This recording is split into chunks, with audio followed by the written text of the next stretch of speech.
उठो गुरुमुख उठो। श्री गुरु महाराज जी का हुक्म है गुरुमुख उठो। श्री गुरु महाराज जी का हुक्म है गुरुमुख उठो। बोलो जयकारा बोल मेरे श्री गुरु महाराज की जय। सभी गुरुमुख प्रेमियों से सप्रेम जय सच्चिदानंद। वंदो चरण सरोज गुरु मुद मंगल आगार। जहि सेवत नर होत हैं भव सागर से पार। गुरु जी के सुमिरन मात्र से नाशत विघ्न अनंत। तासे सर्वारंभ में ध्यावत हैं सब संत। बड़े ही सौभाग्यशाली होते हैं वे गुरुमुख प्रेमी जो सतगुरु का नित्य दर्शन पाते हैं, सतगुरु की चरण शरण में बैठ करके अपने भाग मनाते हैं। ये अवसर सभी गुरुमुख प्रेमियों को मिलता रहता है। चाहे गुरुमुख प्रेमी कितने भी दूर रहते हों, वे अपने प्रयासों से, अपनी मेहनत से, भक्ति की चाहना से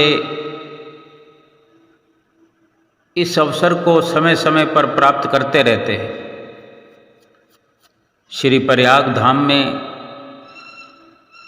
इस वक्त खुशियों की बहार आई हुई है।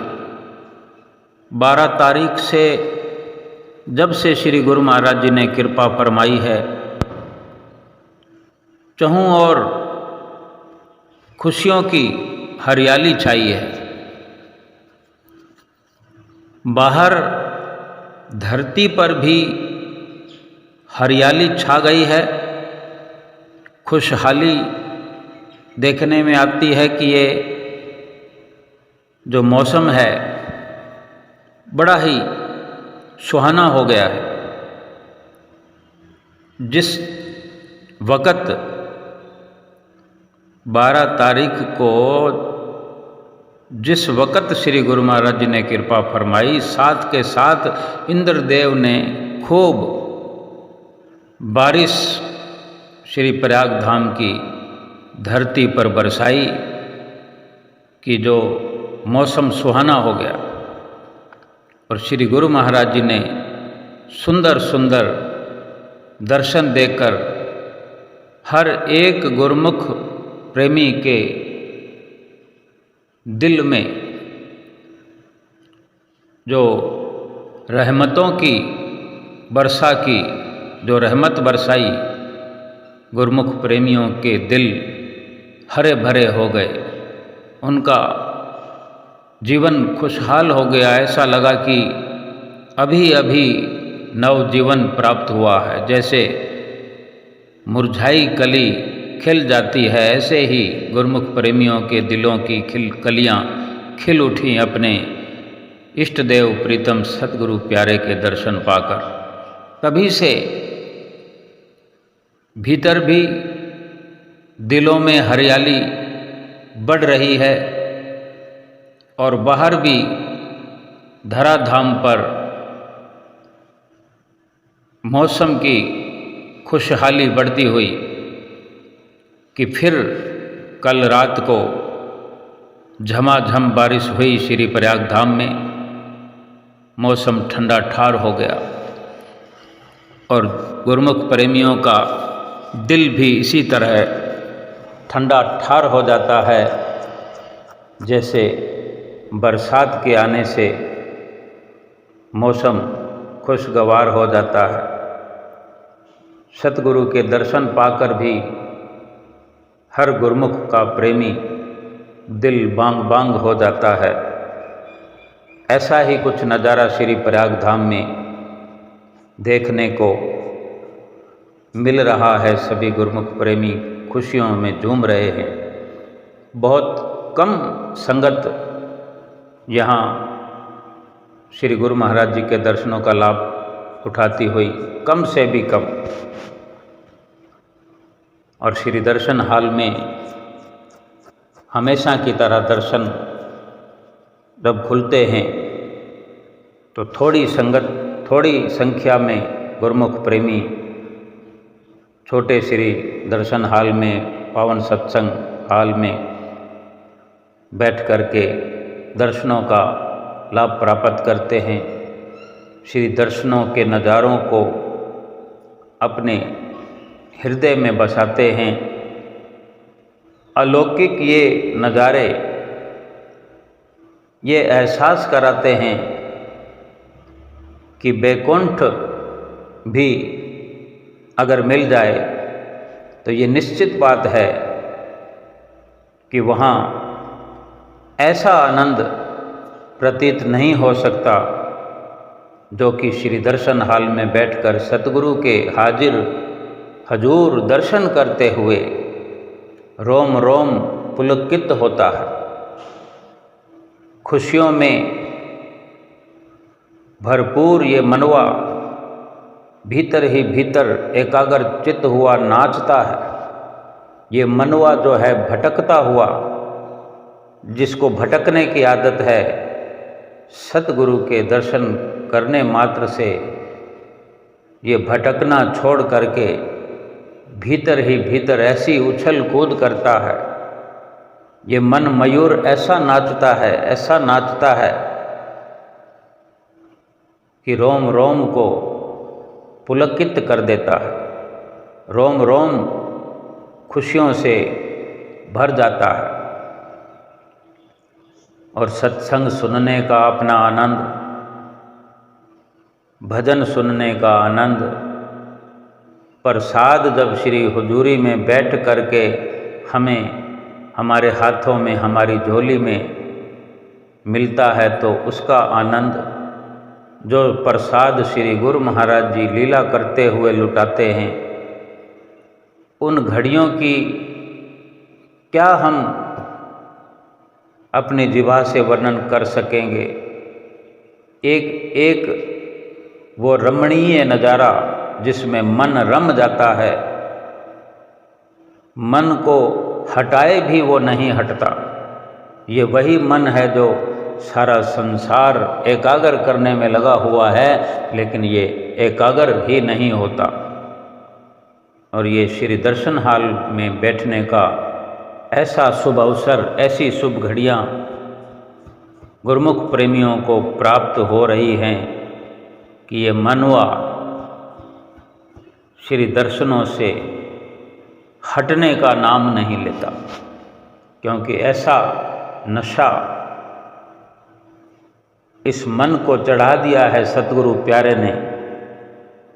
सतनाम का, भक्ति का डंका बजवा दिया है सतगुरु प्यारे ने कि रह रह करके सतगुरु की याद में डूबा हुआ मन हर पल हर घड़ी भक्ति का अनुभव करता हुआ अपने लोक को सुखी और परलोक को सुहेला महसूस करता हुआ दिन दोगुनी रात चौगुनी तरक्की करता हुआ भक्ति का सरमाया हासिल करता है। श्री दर्शन हाल में गुरुमुख प्रेमी बैठ करके इंतजार कर रहे थे। श्री दर्शन हाल में जब भी श्री गुरु महाराज जी आते हैं, एक अजब बहार आ जाती है। इंतजार करते करते इंतजार की घड़ियाँ समाप्त हुई। श्री सतगुरु जी ने श्री सिंहासन पर कृपा फरमाई। पर्दों की ओर, सिंहासन के पर्दों की ओर जो गुरुमुख प्रेमियों को एक एहसास हो रहा था कि अभी श्री गुरु महाराज जी आने वाले हैं, अभी श्री दर्शन होने वाले हैं, अभी हुक्मनामा मिलने वाला है, तो इस प्रकार सोचते सोचते ये नज़ारा सच हो गया, पर्दे खुल गए।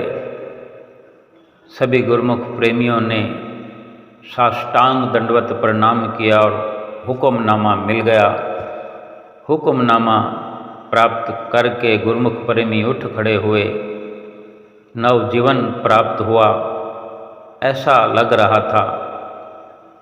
और गुरुमुख प्रेमी फिर से नतमस्तक होकर सिर झुकाकर अपने हजूर की हजूरी में आशीर्वाद प्राप्त करने का जो नज़ारा अपनी आँखों से देख रहे थे, श्री गुरु महाराज जी ने सभी गुरुमुख प्रेमियों पर, क्या महात्मा जनों पर, क्या भाईजनों पर, क्या भक्तों पर, क्या भक्तानियों पर नज़र दृष्टि डालते हुए एक एक को शुभ आशीर्वाद प्रदान किया और सबको बैठने का इशारा साथ के साथ करते रहे। और गुरुमुख प्रेमी सभी बैठते बैठते सभी एकाग्रचित होकर के दर्शनों का रसपान करने लगे।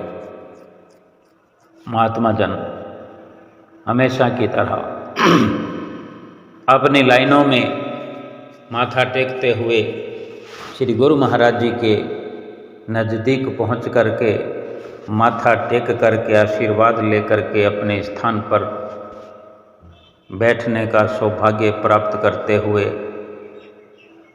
और सुंदर सुंदर भजनों का आनंद सभी गुरुमुख प्रेमी ले रहे थे। और इस प्रकार सत्संग की शुरुआत हुई।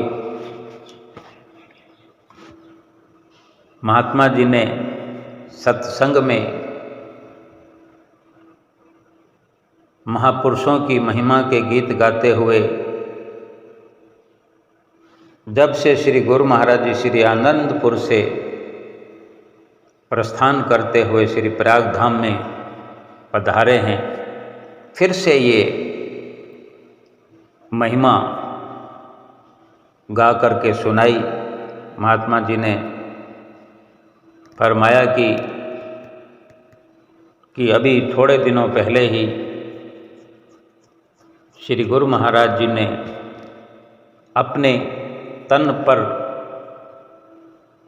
कष्टों की परवाह न करते हुए, किसी भी प्रकार से मौसम की परवाह न करते हुए, जबकि इतना गर्मी का मौसम है और वैसे भी सफ़र की थकान हर किसी को विचलित करती है, चाहे सर्दी हो, गर्मी हो, चाहे कितना भी बसंत क्यों ना हो, लेकिन फिर भी हम समझ सकते हैं कि सफ़र के अंदर जो असावधानियाँ होती हैं, जो शारीरिक परेशानियाँ होती हैं, किस प्रकार एक जगह से दूसरी जगह हम पहुंचते हैं और एक ही जिक्र करते हैं कि बड़ी थकान हो गई, सफ़र की बड़ी थकान हो गई। तो हमारे महापुरुषों को भी थकान होती ही है, उम्र के लिहाज से, मौसम के लिहाज से, सफ़र के लिहाज से। लेकिन महात्मा जी सुना रहे थे कि किसी भी प्रकार, किसी भी तरह के कष्टों की परवाह न करते हुए, अपने सुकोमल तन पर हर प्रकार के कष्ट झेलते हुए, सफ़र का थकान हो, चाहे सफ़र की थकान का कष्ट हो, मौसम का कष्ट हो और आराम का भी कष्ट होता है, क्योंकि श्री गुरु महाराज जी हर किसी के लिए हर वक्त उपलब्ध रहते हैं। सूक्ष्म तौर पर तो हम कुछ कह भी नहीं सकते, अंदाज़ा भी नहीं लगा सकते कि कब श्री गुरु महाराज जी कहाँ पहुँच जाते हैं, कब किस रूप में और कितने रूपों में कहाँ कहाँ पहुँचते हैं। कोई भी हम गणना नहीं कर सकते, कोई अनुमान नहीं लगा सकते। लेकिन प्रत्यक्ष रूप में जो हम देखते हैं कि श्री गुरु महाराज जी श्री आनंदपुर से श्री प्रयाग धाम के लिए रवाना हुए हैं, तो हमें वही एक ही दिखते हैं, एक ही रूप में देखते हैं। केवल उसी की हम बात करें तो हम अंदाज़ा लगा सकते हैं कि हमारे श्री गुरु महाराज जी कितना हमारे लिए ये उपकार करते हैं, कर रहे हैं। महात्मा जी सुना रहे थे कि श्री आनंदपुर से प्रस्थान करके शिवपुरी, ग्वालियर, आगरा, बेंगलोर, क्योंकि गुरुमुख प्रेमियों की जहाँ जहाँ पुकार होती है, जहाँ जहाँ बैठ कर के पुकार रहे होते हैं श्री गुरु महाराज जी, उनकी पुकारों को सुनकर शिवपुरी में भी गुरुमुख प्रेमियों को दर्शनों से निहाल किया। श्री परम धाम ग्वालियर में कृपा करके वहाँ के प्रेमियों को निहाल किया। आगरा पधारे, वहाँ भी गुरुमुख प्रेमियों को निहाल किया। फिर बेंगलोर निवासियों को सुंदर सुंदर दर्शन देकर उन्हें कृतार्थ किया। सत्संग में वर्णन कर रहे थे कि महापुरुष किस प्रकार से गुरुमुख प्रेमियों की पुकार सुन करके अपना सब कुछ निछावर करते हैं, हर सुख का त्याग करते हैं, आराम का त्याग करते हैं और रोज इस प्रकार अपने गुरुमुख प्रेमियों के लिए एक जगह से दूसरी जगह, एक स्थान से दूसरे स्थान पर पहुंचकर वहाँ गुरुमुख प्रेमियों को निहाल करते हैं। और इसी प्रकार सभी जगह कृपा करते हुए श्री गुरु महाराज जी श्री प्रयाग धाम कृपा फरमाई, क्योंकि श्री गुरु महाराज जी को श्री प्रयाग धाम की, श्री प्रयाग धाम के प्रेमियों की चिंता थी, ध्यान लगा हुआ था कि काफ़ी समय हो गया है श्री प्रयाग धाम के गुरुमुख प्रेमी एक एक घंटे या एक एक मिनट कह सकते हैं कि श्री गुरु महाराज जी को उनके प्रेमी याद करते हैं, या यूँ भी कह सकते हैं कि एक मिनट भी अधिक है। ये जो गुरुमुख प्रेमियों की अपने सतगुरु के प्रति जो, अपने श्री गुरु महाराज जी के प्रति जो याद है, वो मिनट के दायरे में भी उसको बांधा नहीं जा सकता कि हर मिनट मिनट में याद करते हैं, बल्कि याद कभी हटती ही नहीं है। सतगुरु की याद दिल से जाती ही नहीं है। वो मिनट क्या, सेकंड सेकंड में याद गुरुमुख प्रेमी करते हैं, करते ही रहते हैं। और यही तो सच्ची पुकार हृदयों की सुन करके श्री सतगुरुदेव महाराज जी अपने गुरुमुख प्रेमियों के प्रेम पास में बंधे चले आते हैं। सतगुरु अपने सेवकों के प्रेम में खींचे चले आते हैं और अपने सेवकों को अपना सुंदर दर्शन देकर निहाल करते हैं। महात्मा जी सुना रहे थे कि थोड़े थोड़े समय के लिए ही सही, थोड़ा समय शिवपुरी में दिया, थोड़ा समय परमधाम ग्वालियर में, फिर आगरा में और बेंगलोर में भी। जैसे 10 तारीख को कृपा फरमाई, 10 तारीख को शाम को शुभागमन हुआ बेंगलोर में, और वहाँ से भी 11 तारीख को शाम के समय, संध्या के समय प्रस्थान करके हुए रात को देर रात तक पुनः श्री गुरु महाराज ने कृपा फरमाई। यानी थोड़ा ही समय दे करके, लेकिन सब गुरुमुख प्रेमियों की पुकारों को सुनकर श्री प्रयाग धाम पधारे, क्योंकि थोड़े से समय में ही जो गुरुमुख प्रेमी होते हैं वो एक झलक सतगुरु के दर्शन की पाकर के भी निहाल हो जाते हैं, अपने आप को धन्य बना लेते हैं, अपने आप को कृत्य कर लेते हैं, क्योंकि सतगुरु के दर्शन का ये असर है, ये प्रभाव है जो गुरुमुख प्रेमी इतना अनुपम लाभ प्राप्त करते हैं। और सुनाया कि कबीर संगत साध की, साहिब आवे याद, लेखे में सोई घड़ी बाकी दिन बर्बाद। ऐसे ही एक और वचन सुनाया कि एक घड़ी आधी से पुनियाद,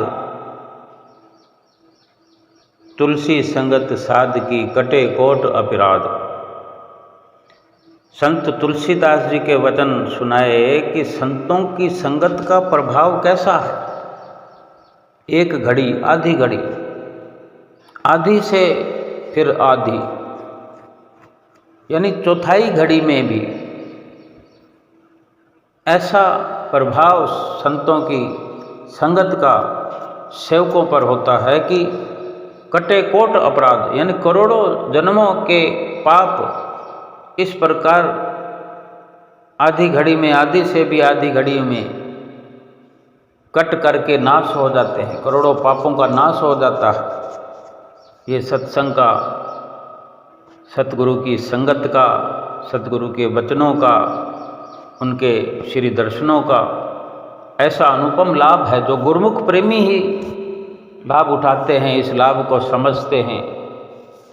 और अवर्णनीय ये लाभ है, इसका वर्णन जिह्वा से तो नहीं हो सकता कि हमने इतना लाभ प्राप्त किया या इतना लाभ प्राप्त किया। ये एक गुरुमुख का दिल ही जो कि है एक एहसास दिला सकता है। हर किसी को, खुद को, हर किसी का दिल अपने आप को एहसास दिला सकता है। किसी दूसरे के आगे इसका वजन नहीं वर्णन कर सकता कि मैंने इतना आनंद प्राप्त किया, इतना लाभ प्राप्त किया, बल्कि खुद महसूस कर सकता है। वो चाहे जितना महसूस करे, ये अपने भाव पर निर्भर है। जिसको जितना लाभ प्राप्त करना आता है उतना लाभ प्राप्त वो करता है, कर सकता है और कर रहा है। समझा रहे थे सत्संग में कि थोड़े थोड़े समय के लिए ही, लेकिन फिर भी उनकी पुकारों के अनुसार, उनके दिलों की भावनाओं के अनुसार बहुत समय दिया। ये थोड़ा समय भी बहुत करके अपने सेवकों को जतलाते हैं। उनको लगता है कि बड़ी कृपा हम पर हुई जो सतगुरु ने ऐसा उपकार हम पर किया, क्योंकि उनके दिलों में इतनी शीतलता प्राप्त हो जाती है, इतना सुकून उनके दिलों में भर देते हैं। और जिसकी जैसी भी भावना होती है उनकी विनतियां स्वीकार करते हैं। उनके जो भी दिल के उद्गार होते हैं वो भीतरी सूक्ष्म रूप से भी और प्रत्यक्ष रूप में भी जो विनतियां कहते हैं, श्री गुरु महाराज जी सबका समाधान करते हैं, हर एक को खुशहाली बख्शते हैं। सभी को निहाल करते हुए फिर श्री गुरु महाराज जी ने श्री प्रयाग धाम में कृपा फरमाई। और ये वचन समझने वाले होते हैं महापुरुषों के, कि जो महात्मा जी सुना रहे थे कि गुरुमुख प्रेमियों, सतगुरु जो हैं अपने सेवकों के दिलों के भाव को देखते हैं, उनकी निश्चलता को देखते हैं, पवित्रता को देखते हैं कि कैसे सुंदर भाव किस सेवक के भीतर सजे हुए हैं, कैसा भक्ति का विचार सेवकों के अंदर चलता है, चल रहा है। सभी के अंतर हृदय में सतगुरुदेव महाराज जी घट घट वासी हैं। हर घट में विराजमान होकर के उनके दिलों की पुकारों को सुनते हैं। जिसके भी दिलों में, सेवकों के दिलों में प्रेम उमड़ता है, प्रेम उमड़कर जब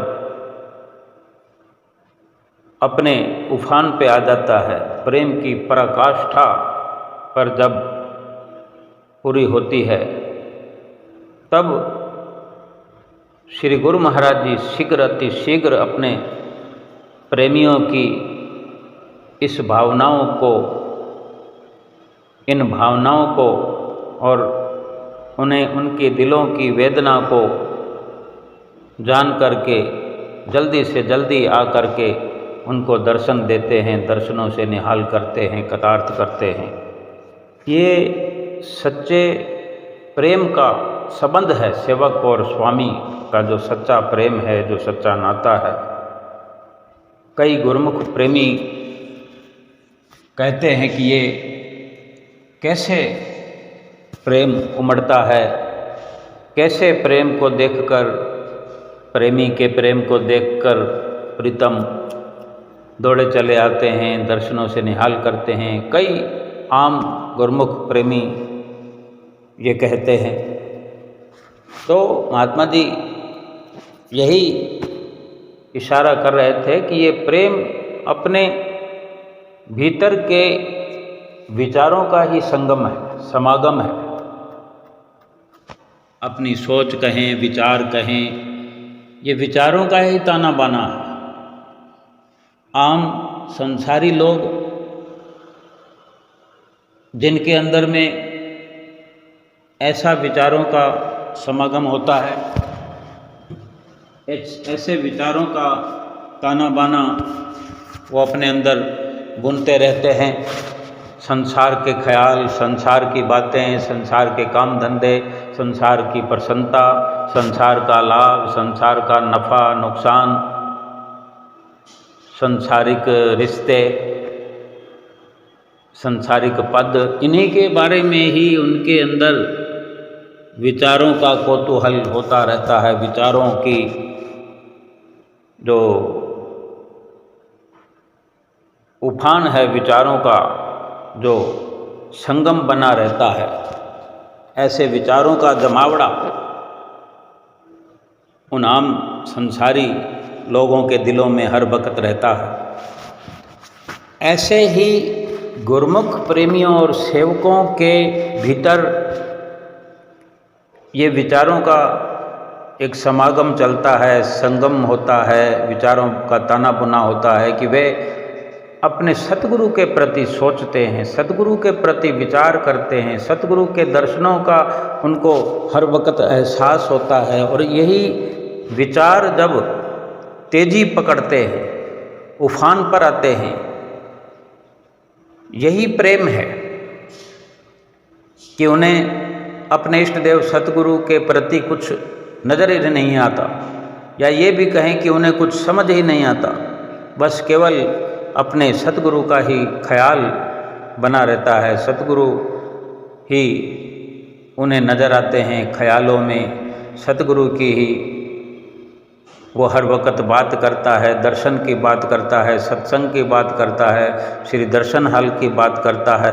बाहर से ये सब होता ही, लेकिन अपने भीतर सूक्ष्म रूप से अपने आप से भी वो हर वक्त यही जिक्र करता रहता है, यही ख्याल उसके अंदर उमड़ते रहते हैं, उठते रहते हैं। एक ख्याल उठा, वो समाप्त हुआ, फिर दूसरा ख्याल उठता है। जैसे कि हम सतगुरु के ध्यान के बारे में सोच रहे हैं तो फिर साथ के साथ एक और ख्याल उठता है कि सतगुरु इस वक्त कहाँ होंगे।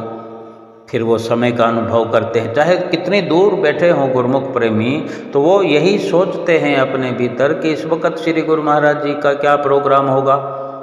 अभी तो 12 बजे हैं, तो झट से ख्याल आता है तो अभी सुबह के जो दर्शन खुला करते हैं गुरुमुख प्रेमियों के लिए, तो श्री गुरु महाराज जी वहाँ कृपा करने वाले हों या कृपा करी हो, गुरुमुख प्रेमी इंतज़ार में हों और नंबर उनका आना शुरू हो गया हो, गुरुमुख प्रेमी श्री गुरु महाराज जी के नज़दीक पहुँचने लगे हों।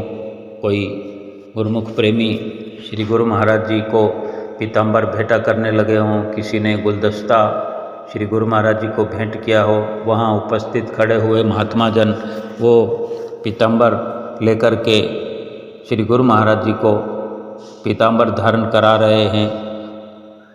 गुरुमुख प्रेमी जो खड़े होते हैं, कोई 2 होते हैं, कभी 4 होते हैं, कभी 6 होते हैं, कोई 8 भी होते हैं, कोई 10 की संख्या में भी होते हैं इकट्ठे। तो उन सब के हाथों में उपहार होते हैं। वहाँ उपस्थित महात्मा जन सभी से वो उपहार लेकर, फूल वाल से फूल लेकर, गुलदस्ता लेकर सेवा, भेंटा, पूजा किसी ने भोग प्रसाद ले रखा है, तो सभी कुछ वो उपस्थित महात्मा जन श्री गुरु महाराज जी के आगे उनके दिए हुए सभी उपहार श्री गुरु महाराज जी के शिरकर कमलों में पहुंचाते हैं, उनके चरणों में पहुंचाते हैं, पीताम्बर उनके धारण कराते हैं। गुरुमुख प्रेमियों के दिए हुए सुंदर सुंदर हार श्री गुरु महाराज जी के गले में धारण कराते हैं।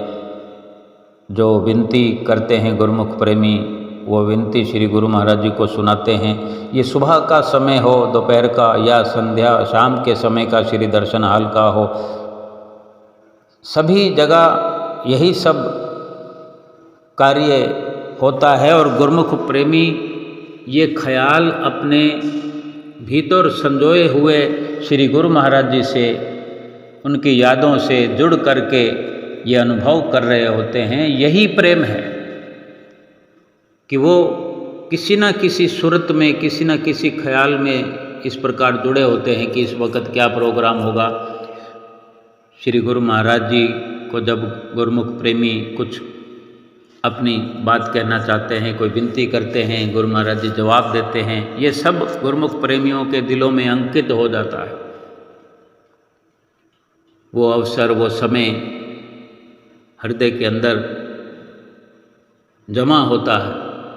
कब श्री दर्शन हाल का समय है, कब श्री आरती पूजा का समय है, किस प्रकार श्री आरती पूजा के तुरंत बाद श्री कार में विराजमान हो श्री गुरु महाराज जी, श्री मंदिर के साइड वाले रास्ते से श्री कार निकलते हुए शिमला पार्क की ओर, श्री शांति भवन की ओर श्री गुरु महाराज जी कृपा करते हैं।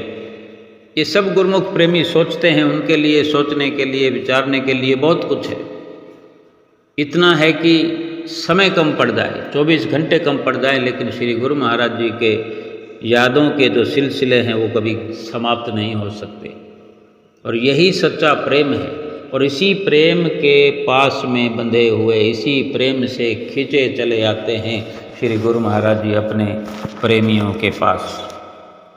और प्रेम कोई सोचता है कि मैं बाज़ार से लेके आऊं, कोई प्रेम बाज़ार में नहीं मिलता, कुछ खर्च करने से नहीं मिलता, खरीदने से नहीं मिलता।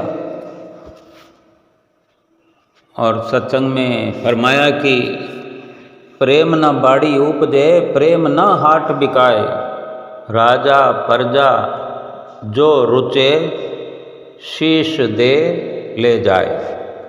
और सच्ची बात यही है कि प्रेम कोई खेतों में खेती करके बोया नहीं जाता, फसल के द्वारा काटा नहीं जाता, बाग बगीचों में नहीं दिखाई देता। जो वहाँ से जैसे फूल को तोड़ते हैं, फूल भगवान को अर्पण करते हैं, सतगुरु को अर्पण करते हैं, ऐसे ही कोई प्रेम नहीं है जो कहीं उगा हुआ हो और उसको तोड़कर हम ले जाएं और सतगुरु के चरणों में भेंटा कर दें तो प्रेम भेंटा हो गया हमारा। बल्कि प्रेम राजा हो या रंक हो, जो रुचे शीश दे ले जाए। शीश दे करके प्रेम मिलता है, यानी सतगुरु के वचनों पर जो जान देता है, जो अपनी जान कुर्बान करता है। जान कुर्बान करने का अर्थ यही है कि जो सतगुरु के वचनों पर तत्पर रहता है, जो सतगुरु के वचनों को मानने का सफल प्रयास करता है, अपने भीतर ये इरादा रखता है, अपने इस इरादे को पुख्ता रखता है कि मेरे सतगुरु जो वचन फरमाएं मुझे वो स्वीकार हैं, मैं वही करूं जो मेरे सतगुरु मुझे आदेश करते हैं, वही करूंगा जो आदेश करेंगे। तो ये अपनी मनमति का त्याग, अपनी मनमति को छोड़ करके सतगुरु की मति पर चलना, ये शीश देने के समान है, अपनी जान देने के समान है, अपने आप को कुर्बान करने के समान है। और यही सच्चा प्रेम यहीं से उजागर होता है कि जो संसार पर न चले, संसार के ख्यालों से न चले, संसार पर अपनी कुर्बानी ना दे, अपनी मनमति पर न चले, अपने मन के मते पर न चले, सतगुरु की मौज पर, सतगुरु की आज्ञा व मौज को सिरोधार्य करे, यही प्रेम है और यही सिर धड़ की बाजी लगाना है। और जो इस प्रकार सतगुरु से प्रेम करता है वही अपने सतगुरु को हासिल कर लेता है, प्राप्त कर लेता है, सतगुरु की प्रसन्नता प्राप्त कर लेता है।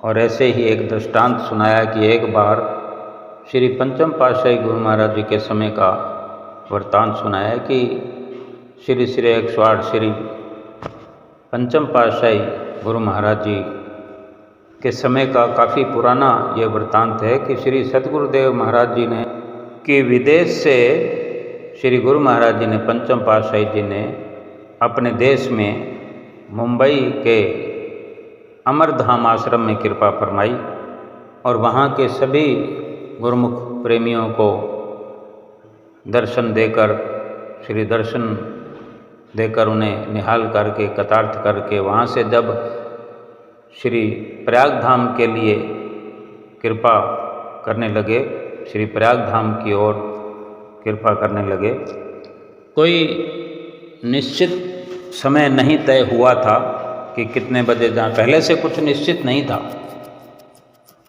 और फिर किसी को अनुमान भी नहीं होता कि कब किस वक़्त श्री गुरु महाराज जी की मौज हो जाए। तो श्री गुरु महाराज जी ने महात्मा जी को बुलाया और फरमाया कि महात्मा जी, संगत को जैसे सुबह का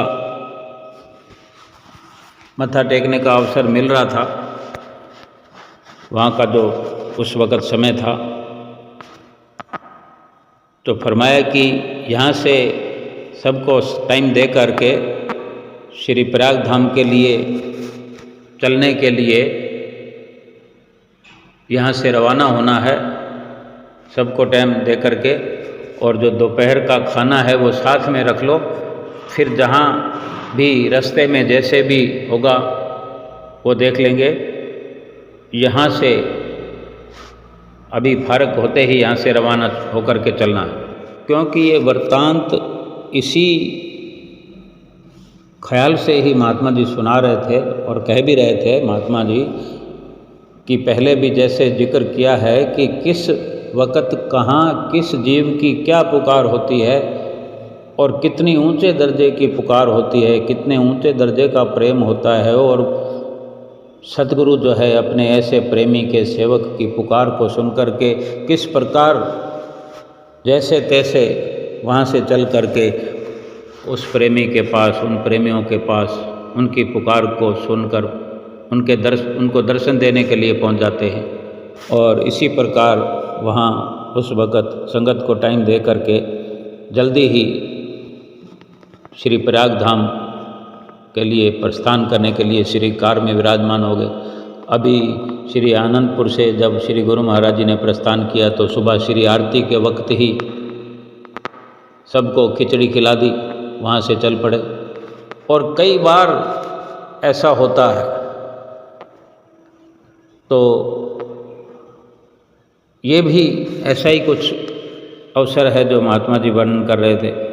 तो महात्मा जी बता रहे थे कि श्री कार थोड़ी दूर ही चली थी और उस वक़्त ये काफ़ी पहले की जो बात है, तो एक तो मोबाइल का उस वक़्त प्रचलन मोबाइल प्रचलन में नहीं था, और दूसरा आगरा ये बॉम्बे पूना का जो रोड आज इस वक़्त जैसा बना हुआ है ऐसा नहीं था। तो बहुत से साधनों की, संसाधनों की कमी थी उस वक़्त। और आगे चल कर के जो दो रास्ते आगे फंटते हैं, श्री गुरु महाराज जी थोड़ी दूर कार के चलने पर श्री गुरु महाराज जी श्री कार में आराम में हो गए, विश्राम में हो गए और श्री कार चलती रही। तो जब पूना पहुंचने से पहले 27 किलोमीटर पहले श्री गुरु महाराज जी विराजमान हो गए आराम से उठकर।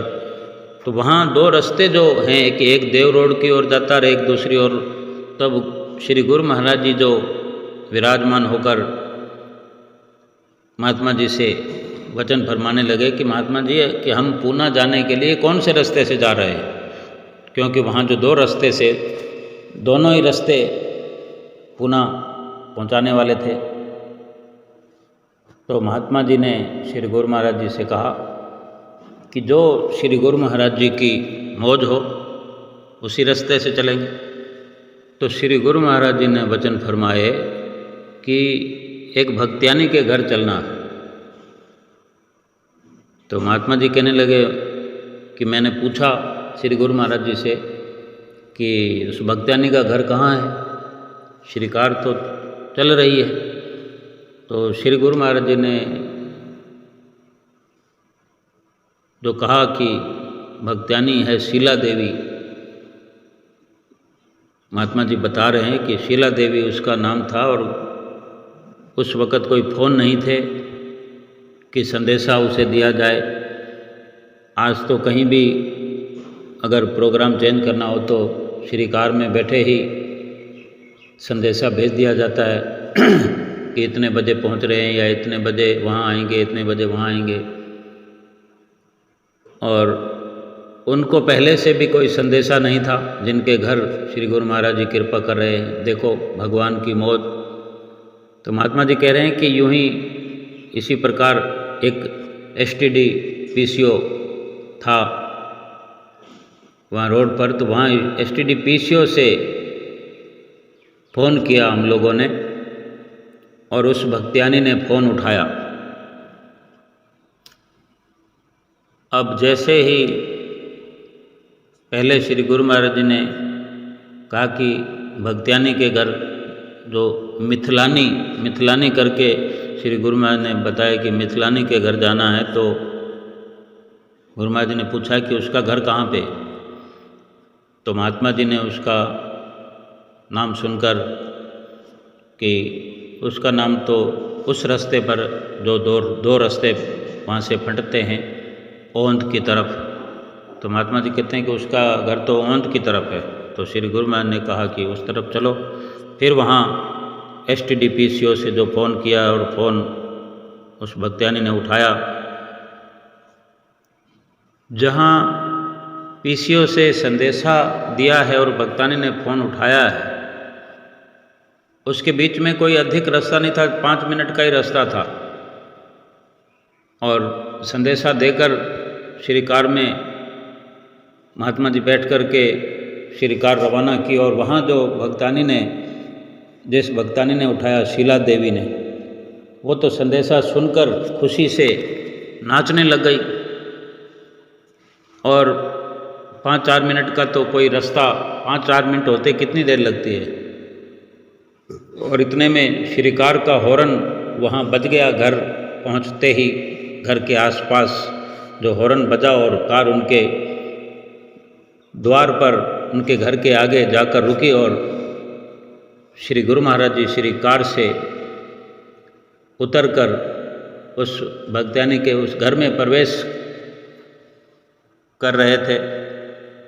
वो तो नाच ही रही थी अभी, और सत्संग में बता रहे थे कि वो भक्त्यानी का शरीर भी कुछ भारी थी, उम्र भी थी, लेकिन वो झूम झूम कर नाच रही थी उस प्रेम के अंदर, क्योंकि उसको श्री गुरु महाराज जी के आने का संदेशा मिला है। और उस भक्त्यानी ने देखा, श्री गुरु महाराज जी के दर्शन किए, तो वो भक्त्यानी आकर श्री गुरु महाराज जी के चरणों में ही बैठ गई। उसको ये शुद्ध नहीं है कि श्री गुरु महाराज जी खड़े हुए हैं, उनके साथ संत मंडली है, और जाने कहाँ से सफ़र करके कितनी दूर से आए हैं। श्री गुरु महाराज जी को कोई जलपान कराना है, उनके महात्मा जनों जो साथ आए हैं उनको बिठाना है, कुछ निवेदन करना है। कोई वो प्रेम में मगन श्री गुरु महाराज जी के चरणों में बैठी है। श्री गुरु महाराज जी ने स्वयं ही वचन फरमाए और अपने साथ आए हुए महात्मा जनों को वचन फरमाए, सेवकों को वचन फरमाए कि आप सब लोगों के पास खाना तो है ही, क्योंकि वहाँ से खाना लेकर चले थे। श्री गुरु महाराज जी की क्या मौज है, ये तो वक्त आने पे पता चलता है। वरना जीव की क्या मजाल कि श्री गुरु महाराज जी की मौज को, उनके इशारों को कोई समझ सके। तो श्री गुरु महाराज ने वचन किए कि आप लोगों के पास खाना है, आप खाना खा लो। उस वक़्त उस घर में उस भगतियानी के सिवा और कोई नहीं था, ना उनका बेटा ना उनके भगत जी, सब अपने अपने काम पे चले गए थे। और इसी प्रकार भगतानी प्रेम के अंदर श्री गुरु महाराज जी के चरण पखार कर जब उठी तो ये शुभ संदेश अपने भगत जी को, अपने घर वालों को दिया। और फिर थोड़ी देर में वो भगत जी आए, श्री गुरु महाराज जी वहाँ विराजमान थे। और वो भगत जी विनती करते हैं श्री गुरु महाराज जी से कि स्वामी जी, आज सुबह से ही ये कह रही है भगतानी कि आज श्री गुरु महाराज जी हमारे घर ज़रूर आएंगे। तो वो भगत जी कहते हैं, श्री गुरु महाराज जी से विनती करते हैं कि मैंने अपनी भगतानी को कहा कि श्री गुरु महाराज जी विदेश से कृपा फरमाने वाले हैं। श्री गुरु महाराज जी विदेश से आए होंगे, बम्बई आश्रम में कृपा की है, अब यहाँ से श्री प्रयाग धाम में कृपा करेंगे। और कि प्रयाग धाम में सब तैयारियाँ हो रही हैं, वहाँ पर इंतज़ार हो रहा है। और मेरा ऐसा कहने पर भगतानी ने कहा कि क्योंकि ये गीता का कोई पाठ पढ़ रही थी, कोई वचन गीता का भगवान श्री कृष्ण का सुन रही थी, और यही जिक्र हो रहा था कि नहीं, भगवान ने गीता में कहा है कि जब कोई सच्चे दिल से, सच्चे प्रेम से पुकार करता है, याद करता है, तो वहाँ मुझे अवश्य जाना ही पड़ता है। ऐसा भगवान श्री कृष्ण ने गीता में कहा है। और कहने लगी कि आज मेरे श्री गुरु महाराज जी मेरे घर पे ज़रूर आएंगे। और कहने लगी कि आज मेरी बड़ी ज़बरदस्त पुकार है, ज़बरदस्त मेरा ये ख्याल है। और इस खुशी में, सतगुरु के आने की खुशी में, मुझे न पानी पीना है न कुछ खाना है। जब मेरे श्री गुरु महाराज जी यहाँ पधारेंगे, कृपा करेंगे, तभी मैं पानी पीऊँगी। और ये पुकार उसकी पूरी हुई। श्री गुरु महाराज जी ने वहाँ पहुँच करके पूरे परिवार को दर्शन दिए। और ऐसे ही वो दर्शन उनको उनकी पुकार पर हुए जैसे इस वक्त श्री प्रयाग धाम के श्री दर्शन हाल में सभी गुरुमुख प्रेमी सुंदर सुंदर दर्शन प्राप्त कर रहे हैं। तो ये भी हम ठीक से समझें और यकीन करें कि श्री गुरु महाराज जी हर घट की जानने वाले, हर प्रेमी के प्रेम को जानने वाले हैं।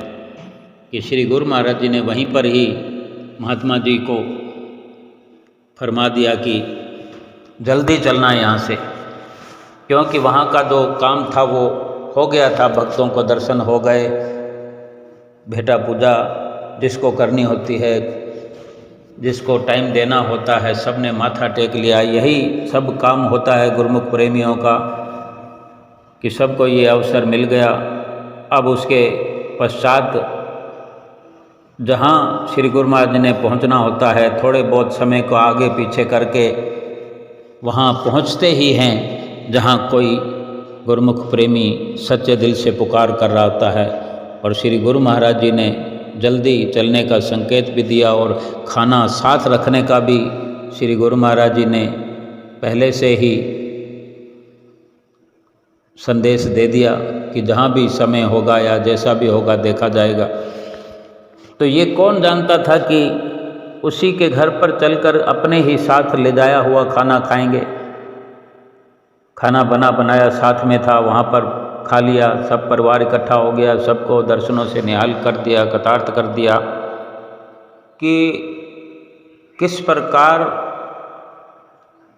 सतगुरुदेव महाराज जी महापुरुष अपने गुरुमुख प्रेमियों के लिए ही हर वक्त विचार करते हैं, उन्हीं के बारे में सोचते हैं और